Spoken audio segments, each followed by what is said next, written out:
नीचे इसके custom made engine stand है।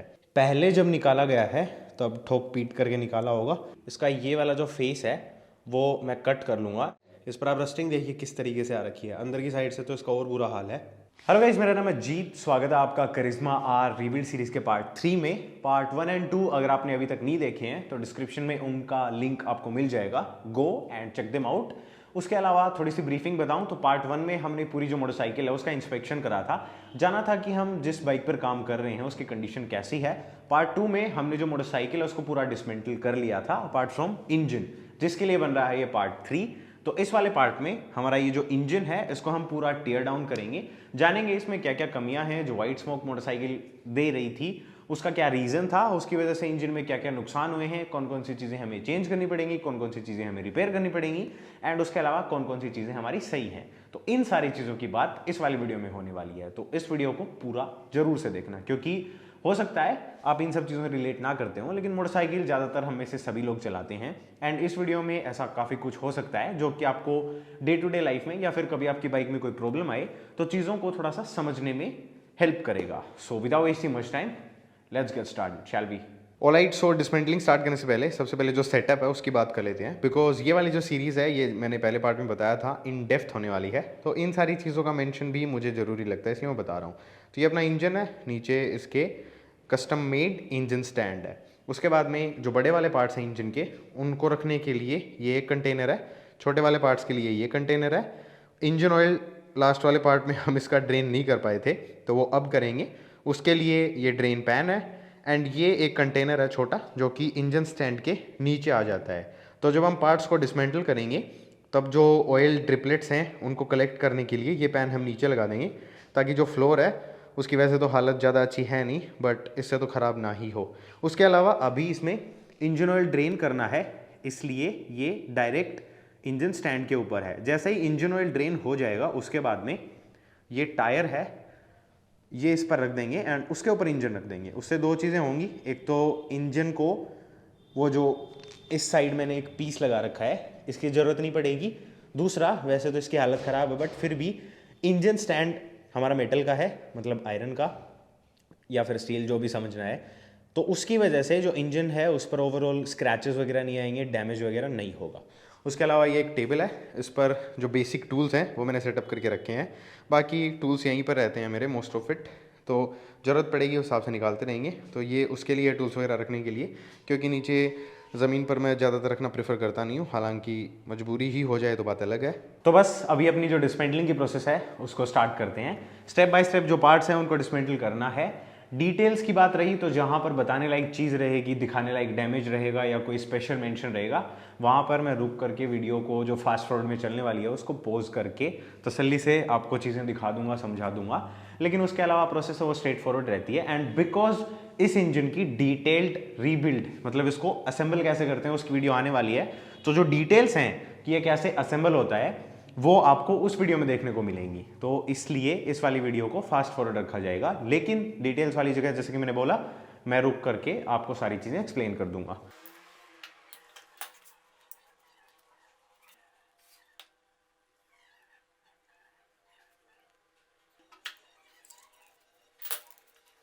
तो ड्रेन बोल्ट वापस पुट बैक करने के पीछे का रीज़न यही है कि और ज़्यादा मेस ना क्रिएट हो, क्योंकि नो मैटर आप कितना भी ऑयल ड्रेन कर लो, थोड़ा थोड़ा थोड़ा थोड़ा करके उसमें से निकलता ही रहता है। तो इसलिए जो स्ट्रेनर एंड स्प्रिंग है वो निकाल दी है, खाली जो ड्रेन बोल्ट या कैप है उसी को लगाया है। एंड अभी जो टायर है उसके ऊपर इंजन को रखते हैं एंड सबसे पहले जो सिलेंडर हेड वाला पार्ट है उसको डिसमेंटल करेंगे।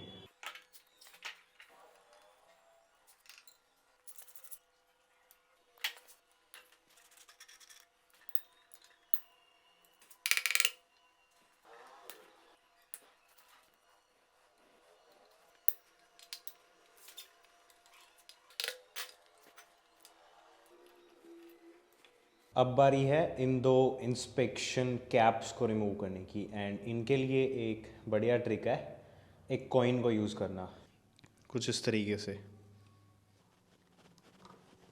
और जब आपका कॉइन भी बेंड हो जाए तब समझ लीजिएगा कि ये आसानी से खुलने वाला नहीं है।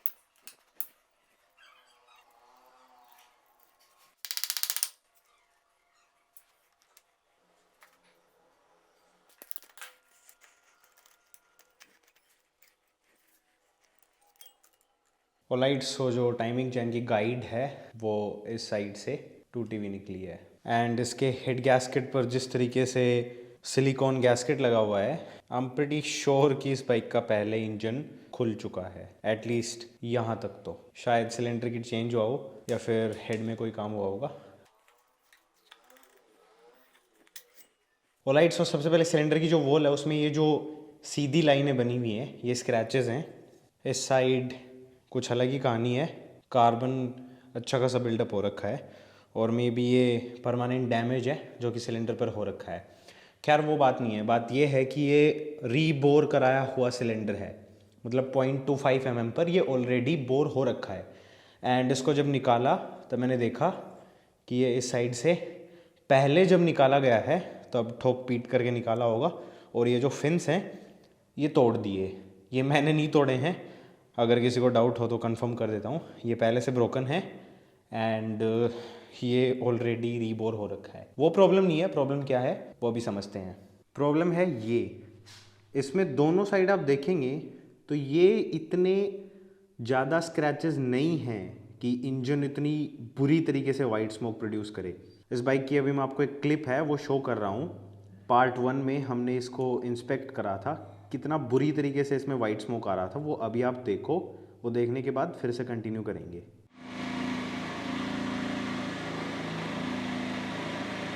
अब बताओ, इस साइड से जो पिस्टन है, जिनको थोड़ा बहुत नॉलेज है वो समझ पाएंगे कि इतने कम स्क्रैचेस में ऐसा धुआं नहीं आ सकता है।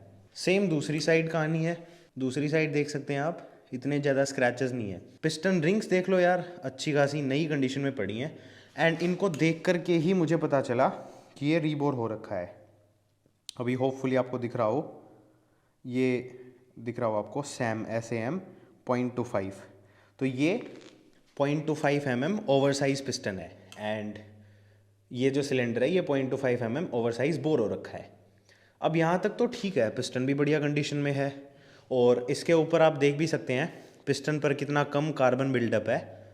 मतलब ये इंजन का काम हुआ है, उसके बाद ये इंजन ज़्यादा चला भी नहीं है। तो इतना ज़्यादा वाइट स्मोक क्यों आ रहा है, उसके पीछे मेरे को 2 रीजंस लग रहे हैं। पहला, जब मैंने सिलेंडर को पिस्टन को अलग करा था उस टाइम मैंने पिस्टन को हिला करके देखा था अपने दोनों जो थम्स हैं उनकी हेल्प से। तो वो क्लिप आप देखो, उसमें जो आवाज़ आए ना, खटखट या ठक ठक, जो भी आपको आवाज़ सुने, एक बार वो आवाज़ सुनना, उसके बाद में आगे बताता हूँ कि क्या हुआ है। तो अब ये जो आवाज़ है ना यार, ये तब आती है जब आपका जो पिस्टन है उसका डायामीटर सिलेंडर से छोटा हो। मतलब बोर जब करा गया है तो इस पिस्टन की जो साइज़ है उससे ज़्यादा कर दिया बोर। तो ये प्रॉब्लम आई है लेथ मशीन शॉप से, जिन्होंने बोर ज़्यादा कर दिया, पिस्टन रह गया बेचारा छोटा। पिस्टन रिंग्स प्रॉपरली जो जगह है, जो गैप है, उसको फिल नहीं कर पाई और वाइट स्मोक आने लग गया। दूसरा तरीका जो मैं देख पा रहा हूँ, अभी मैंने कुछ भी टच नहीं करा है, मैंने बस देखा था, तो ये टॉप 2 रिंग है, ये टॉप 1 रिंग है एंड इन दोनों का गैप देखो कितना पास पास है। उसके अलावा अपनी जो ऑयल एक्सपैंडर रिंग के ऊपर और नीचे जो रेल रिंग्स लगती हैं उनका गैप तो चलो फिर भी अलग अलग है, बट इन दोनों का गैप कुछ ज़्यादा ही पास में है। बट ये मुझे इतना बड़ा कंसर्न नहीं लग रहा है क्योंकि पिस्टन रिंग्स घूमती रहती हैं, तो ये एक बार चलो पास आ गई, दूर दूर चली जाएंगी, नॉट एन इशू। वाइब्रेशन से या फिर जब अप एंड डाउन मोशन होता है पिस्टन में तो उसकी वजह से ये घूमती रहती हैं, not a big deal. The thing is कि मुझे तो यही लग रहा है लेथ मशीन शॉप ने प्रॉपरली जो बोरिंग है, रीबोरिंग है, वो करी नहीं है। खैर जो भी है, it is what it is. अपन तो सिलेंडर किट नया डालेंगे हीरो का जेन्युइन, तो उससे I think should not be a problem. अभी जो डिसमेंटलिंग है वो कंटिन्यू करते हैं एंड लेट्स सी, और कुछ सरप्राइज़ अपने लिए है या सिर्फ इतना ही था।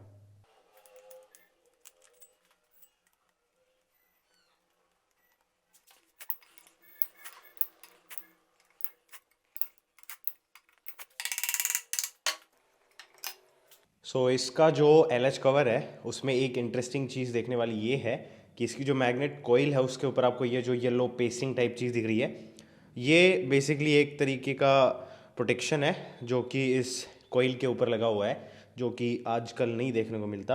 अब ये अच्छे के लिए हटाया गया है या बुरे के लिए वो आप में से किसी को पता है तो वो कमेंट सेक्शन में प्लीज़ बताना। बाकी लग तो ऐसा ही रहा है कि ये इसको कहीं ना कहीं थोड़ा बहुत प्रोटेक्शन प्रोवाइड करता है, which is a good thing.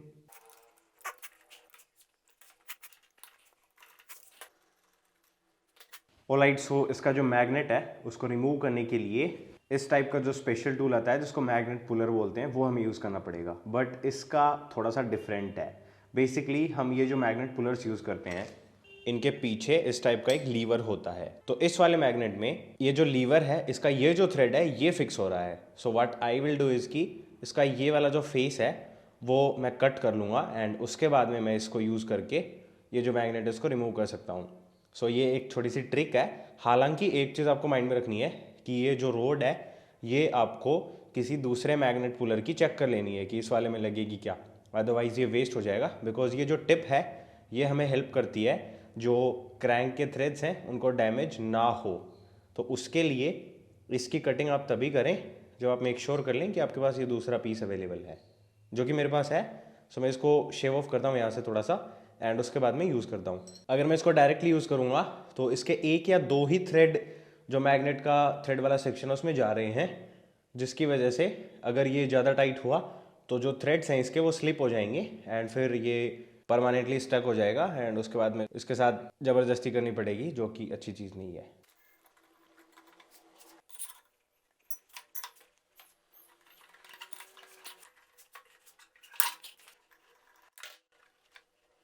Okay, सो इसका जो मैग्नेट है वो तो निकल गया, बट इसके पीछे का जो बैलेंसर लगा हुआ है, मतलब ये मैग्नेट है एंड इसके पीछे ये जो पार्ट लगा हुआ है ये इसका बैलेंसर है एंड इस साइड ये वन वे क्लच है। तो ये काफ़ी हैवी है, इसकी विड्थ से भी आप समझ सकते हैं। ये स्टेनलेस स्टील का है और स्टेनलेस स्टील कितना हैवी होता है उससे आप आइडिया लगा लीजिए कि ये मैग्नेट जो है उस बैलेंसर के साथ कितना वेट रखता होगा। सो बैलेंसिंग के लिए कुछ इस तरीके का काम करना, दैट इज़ इनसेन।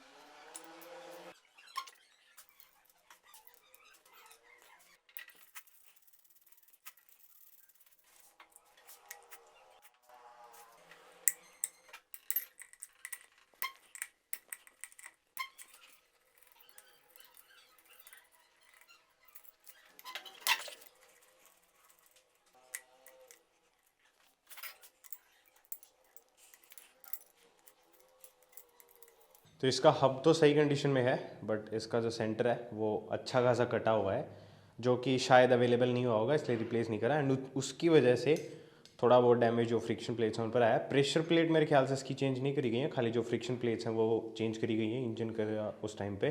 तो उसकी वजह से जो प्रेशर प्लेट्स हैं उनकी भी कंडीशन देख सकते हो आप, इन पर भी काफ़ी सारे स्क्रैचेस हैं और ये एक की नहीं सभी की कहानी है। सो उसकी वजह से आई थिंक हमें फ्रिक्शन प्लेट्स फिर से चेंज करनी पड़ेंगी, but will see that.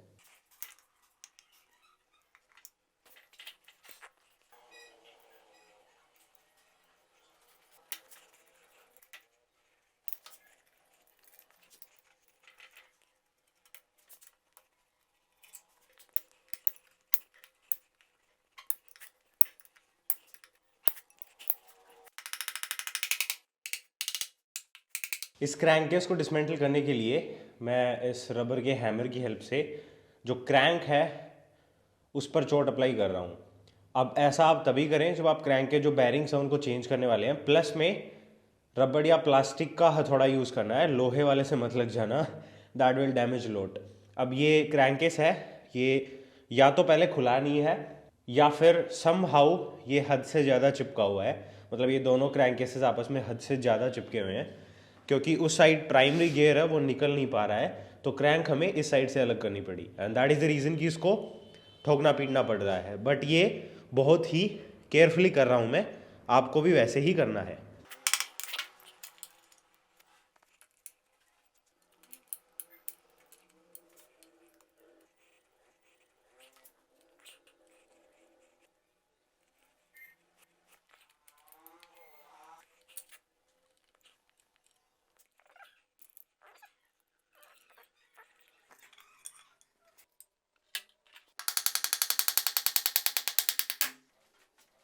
Alright, so time तो लगा, थोड़ा परेशान भी हुए, बट फाइनली जो प्राइमरी गियर वो निकल गया है। एंड अगेन जैसे कि मैंने बोला, जो इस पर चोट मारने का तरीका है वो वैसे ही रखना है जैसे मैंने रखा है, और बैरिंग्स है उनको चेंज करना पड़ेगा, बिकॉज 99% चांसेस हैं कि ये सही है, बट वो 1% वाला जो चांस है ना वो मैं नहीं लेता। तो उसके लिए जो बैरिंग्स हैं दोनों क्रैंक के वो रिप्लेस होने वाले हैं फॉर श्योर। और ये रही हमारी क्रैंक। तो सबसे पहले तो इसकी जो साइड प्ले है वो थोड़ी ज़्यादा है, no doubt. Up and down play और देखते हैं। थोड़ी बहुत आवाज़ आ रही है, बाकी चलाने को चल सकती है, बट मैं नहीं चलाने वाला, बिकॉज इसकी जो कनेक्टिंग रोड है इसमें अंदर की साइड स्क्रैचेस आ रखे हैं। पता नहीं आपको दिखेंगे या नहीं, थोड़े बहुत स्क्रैचेस आ रखे हैं, तो इसको रिप्लेस ही करवा लेंगे। बाकी ये इंजन काफ़ी दिनों तक खोला रखा गया है, जो कि अच्छी चीज़ नहीं है। हालांकि मैं भी बहुत टाइम लेता हूँ किसी भी बाइक को रीबिल्ड करने में, लेकिन मैं क्या करता हूँ, वॉश करने के बाद में WD-40 लगा करके छोड़ देता हूँ सभी चीज़ों पर। तो जब एक ऑयल या लुब्रिकेशन की फिल्म रहती है तो ये जो रस्टिंग है ये नहीं आती है। इस पर आप रस्टिंग देखिए किस तरीके से आ रखी है। अंदर की साइड से तो इसका और बुरा हाल है, अंदर की साइड से पूरा रस्टेड है। अभी कैमरा में दिख नहीं पाएगा, बट साइड वाला रस्ट देख करके आप समझ सकते हैं। चलो ठीक है, मान लिया आप इसको नहीं रख पाए सेफली, बट एटलीस्ट लगाने से पहले जो रस्ट है उसको तो आप ग्राइंड कर सकते थे ना, मतलब वायर ब्रश से, ग्राइंडर वगैरह से नहीं, खाली वायर ब्रश है उसकी हेल्प से जो रस्ट है उसको आप कर देते। क्रैंक को एक बार बैलेंस करवा लेते, बिकॉज सीधी बात है, अगर आप मिलीग्राम्स में भी वेट रिड्यूस कर रहे हैं किसी पार्ट का, इंजन के मूविंग पार्ट का, तो उसकी वजह से जो बैलेंस है वो आउट होता है, फिर वाइब्रेशंस वगैरह की प्रॉब्लम्स आती हैं। खैर जो भी है, करेंगे इसका भी सोल्यूशन। ऑलराइट, सो अब करते हैं चीज़ों को सम अप। तो basically most of the engine parts हैं वो अच्छी कंडीशन में है, दैट इज़ अ रिलीफ। खाली जो क्रैंकशाफ्ट के मैन बैरिंग्स हैं वो चेंज होने हैं, कनेक्टिंग रोड एंड उसकी जो बैरिंग असेंबली है वो चेंज करेंगे, सिलेंडर किट नया डालेंगे, एंड उसके अलावा थोड़ा बहुत हेड में वर्क होगा लेथ वाला रिलेटेड, वो clutch plate, pressure plate, hub centre, उनको इंस्पेक्ट करना है अच्छे से। सेंटर तो डैमेज्ड है एंड प्रेशर प्लेट्स भी गोन है। अब फ्रिक्शन प्लेट्स प्लस में जो हब है उसको चेक करेंगे, अगर सही है तो ठीक है, अदरवाइज उसको रिप्लेस करना है। एंड अपार्ट फ्रॉम दैट जो बेसिक चीज़ें हैं जैसे कि थोड़े बहुत एक दो और बैरिंग्स हो गए, उसके अलावा अपनी जो कैम शाफ्ट्स हैं, मतलब सॉरी एक कैम शाफ्ट है उसको चेंज करना है। जो रोकर है उसमें से एक रोकर पे डैमेज है, दूसरे पे इतना नहीं दिख रहा है, तो वो देखना है। एंड उसके अलावा टाइमिंग चेन की गाइड्स चेंज होनी है। एंड बाकी जितने भी कंज्यूमेबल आइटम्स हैं जैसे इंजन ऑयल हो गया, थ्रेड लॉकर हो गया, गैस्केट्स हो गए, ओरिंग्स हो गई, ऑयल सील्स हो गई, एक्सेट्रा एक्सेट्रा, तो वो सारी चीज़ें नहीं डलनी है। And stay tune for the next episode. उसमें हम जो बाइक हमने डिसमेंटल करी थी, तो उस वाले एपिसोड में मैंने बताया था कि अभी इसको पूरा डिसमेंटल नहीं करा है, बेसिकली जो चाइल्ड पार्ट्स हैं उनकी डिसमेंटलिंग बाकी है। तो नेक्स्ट वाला जो एपिसोड है उसमें जो चाइल्ड पार्ट्स की जो डिसमेंटलिंग है वो होने वाली है, एंड उसमें भी कुछ ना कुछ मेरे को पता है फॉर श्योर नॉलेजेबल चीज़ें निकल के आएंगी। अपार्ट फ्रॉम दैट जो इंजन क्लीनिंग है एंड जो बॉडी पार्ट्स की क्लीनिंग है वो उस वाले जो चाइल्ड पार्ट्स की डिसमेंटलिंग है उस वाले पार्ट के बाद आएगा। सो वो भी काफ़ी हेल्पफुल नॉलेजेबल, प्लस में आपको ये भी देखने को मिलेगा कि आपका जो भाई है वो कितनी स्ट्रगल करता है इन पार्ट्स को क्लीन करते टाइम। काफ़ी लोग पूछते रहते हैं कमेंट सेक्शन में, मैंने हालांकि एक वीडियो बना रखी है डिटेल में कि आप इंजन पार्ट्स को कैसे वॉश करें, कैसे क्लीन करें, but still there are lot of people जो कि बोलते हैं कि क्या डीजल से ही इतना साफ हो जाता है, क्योंकि हम भी डीजल से साफ करते हैं बट हमसे तो नहीं हो पाता है। तो गाइज देखो, वही बात है, जितनी आप मेहनत करोगे उतना आपको रिजल्ट मिलेगा। हालांकि केमिकल्स अच्छी क्लीनिंग कर देते हैं, जल्दी क्लीनिंग कर देते हैं, बट उसके साइड इफेक्ट्स बहुत होते हैं। सो फॉर एग्जांपल अगर आप स्टील को क्लीन करने वाले हैं किसी केमिकल से, लेट्स से HCl से आप क्लीन करने वाले हैं, हालांकि वो बहुत ज़्यादा एसिडिक है, बट फिर भी मान लेते हैं कि आप HCl से जो स्टेनलेस स्टील पार्ट्स हैं उनको क्लीन करेंगे। So what will happen is कि स्टील पार्ट्स के ऊपर जो कोटिंग होती है, जो क्रोम प्लेटिंग होती है या फिर जो प्रोटेक्टिव लेयर होती है वो उतर जाएगी, उसके बाद में रस्ट लगना स्टार्ट हो जाएगा। प्लस में जितने भी इंजन के मूविंग पार्ट्स हैं उनकी प्लेटिंग में भी थोड़ा बहुत वेट होता है, मतलब मिलीग्राम या फिर माइक्रोग्राम्स में होता है, but still there is a weight to them. तो वो आप उतारते हैं तो आप उनको कहीं ना कहीं डिसबैलेंस ही कर रहे हैं, so that is not good. उसके अलावा फिर जब प्रोटेक्टिव लेयर उतर जाती है तो आपका जो इंजन ऑयल है उसमें कुछ एडिटिव्स होते हैं, वो वो जो प्रोटेक्टिव लेयर होती है उसके साथ काम करते हैं लुब्रिकेशन में। जब वो लेयर उतर जाएगी तब वो डायरेक्ट जो कास्टिंग वाला मेटल होगा जो कि रफ सरफेस होगा उस पर इंजन ऑयल लगेगा एंड वो उतना लुब्रिकेशन नहीं कर पाता है जितना लेट्स से एक प्रोटेक्टिव लेयर करती है। सो दैट इज अ कंसर्न। उसके अलावा इंजन में आजकल ज़्यादातर पार्ट्स, ये इंजन 14 ईयर्स ओल्ड है बट इसमें भी बहुत सारे पार्ट्स एल्यूमिनियम के हैं, जैसे कि क्रैंकेस हो गया, आरएच कवर, एलएच कवर, अंदर भी काफ़ी सारे पार्ट्स हैं। तो एल्यूमिनियम को आप जब भी केमिकल से क्लीन करने चलेंगे so what will happen is कि वो एल्यूमिनियम को ईट करेगा, मतलब एल्यूमिनियम को खाने लग जाएगा, जो कि बहुत ही डेंजरस है। उससे पार्ट है वो आपका पर्टिकुलर पार्ट वीक होता है। अगर क्रैंकेस आप वॉश कर रहे हैं लेट्स से, तो ना सिर्फ वो डिग्रेड होगा, ना सिर्फ उसका मटेरियल निकलेगा, बल्कि उसमें होल्स वगैरह भी हो जाते हैं। So that is also a very dangerous situation. उसके अलावा सॉरी, साइनस की प्रॉब्लम है मेरे को and I am just dealing with that, but video sum up करनी है, काम कंटिन्यू करना है, so this has to happen. खैर, सो जो बात है वो ये है कि डीजल से ही क्लीनिंग होती है, मेहनत लगती है बट रिजल्ट्स बहुत शानदार निकलते हैं। कैसे होता है वो आपको उस पार्ट में देखने को मिलेगा, so make sure stay tune for that one. And with that being said, इस वाली वीडियो के माध्यम से ज़्यादा हिंदी हो गई, खैर अगर आपकी हेल्प हुई है तो आप इस वीडियो को प्लीज़ लाइक कर देना। कमेंट सेक्शन में अपने जो थॉट्स हैं वो आप प्लीज़ मेंशन कर सकते हैं। उसके अलावा इस चैनल को सब्सक्राइब कर लीजिए, इस वीडियो को अपने फ्रेंड्स के साथ शेयर कर दीजिए, और अगर आप इस सीरीज़ के साथ बने रहना चाहते हैं देन बेल नोटिफिकेशन आइकन है उसको प्रेस कर लीजिए। नोटिफिकेशन वाली जो उसमें 3 सेक्शंस आते हैं उसमें ऑल पर कर देना, ताकि आपको जब भी कोई नई वीडियो अपलोड हो तो उसके नोटिफिकेशंस आ सके। एंड अगर आप हमारी हेल्प करना चाहते हैं तो डिस्क्रिप्शन में हमारे अफिलिएट लिंक्स मिल जाएंगे, उनके थ्रू आप अमेजोन से कुछ भी खरीदते हैं तो आपके आइटम की प्राइस नहीं बढ़ती है बट हमारी उससे हेल्प हो जाती है, तो वो आप कर सकते हैं। और अगर आप डायरेक्टली हेल्प करना चाहते हैं तो नीचे एक सुपर थैंक्स का बटन आएगा, उसकी हेल्प से भी आप कंट्रीब्यूट कर सकते हैं। सो फिर मिलेंगे कभी किसी और वीडियो में, तब तक के लिए बाय बाय। एंड डिस्क्रिप्शन में इंस्टाग्राम का लिंक मिल जाएगा, डू फॉलो। चाओ।